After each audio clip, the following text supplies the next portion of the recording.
ئەو کوردە ئێزدیانەی دوای کەوتنی شنگال و کۆنتڕۆڵکردنی ناوچەکانیان لەلایەن داعش ئاوارەی قەزاکانی سۆران چۆمان ڕواندز بووبوون و نزیک 18 مانگ ژیانیان لە کەمپەکانی ئەو سنوورە کرد. ئێستا دوای کۆنتڕۆڵکردنەوەی شنگال لەلایەن هێزەکانی پێشمەرگەوە دەستیان بە گەڕانەوە کرد بۆ زێدەکەیان.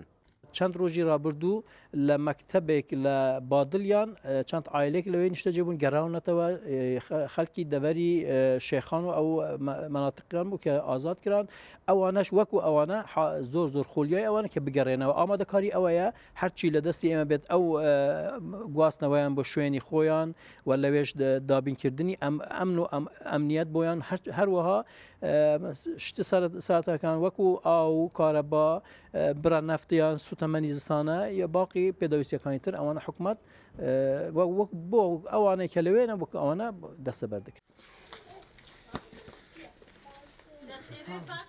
ئەم مناڵە لێرە و لەو کەمپە چاوی بە دنیا هەڵێناوە.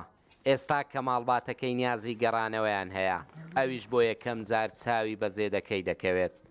لەو کەمپەدا چل خێزانی کوردی ئێزدی هەن. ڕۆژانە ژمارەی خێزانی نێو کەمپەکە کەمتر دەبێتەوە و دەگەڕێنەوە شنگال.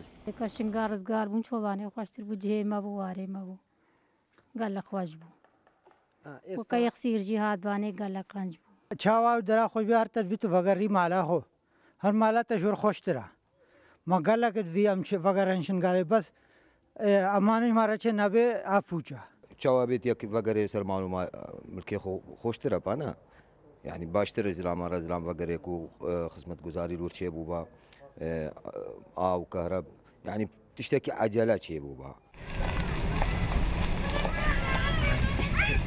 کۆی گشتیە و کوردە ئێزدیانەی ئاوارەی دەڤەرەکە بوون 200 خێزان بوون. ئەوانەی موچە خۆر بوون و بار و گوزەرانیان باش بوو خانویان بەکرێگرتە بوو. ئەوانەشی کە خاوەن هیچ موچەیەکی مانگانە نەبوون لە 3 کەمپی سنوورەکە کۆکرابوونەتەوە. ئاوارەکانی شنگال لەو دەڤەرە زستانێکی ساردیان بەڕێ کرد. بەڵام بە کۆنتڕۆڵکردنەوەی شنگال دڵ و دەرونیان گەرم بۆتەوە و دەیان هەوێت ئەم زستانە گەر لە ژێر خێوەتیشدا بێت لە زێدەکەی خۆیان بەڕێ بکەن. بەختیار قادر ڕوودا و کەمپی بانەزێوکی ڕواندز.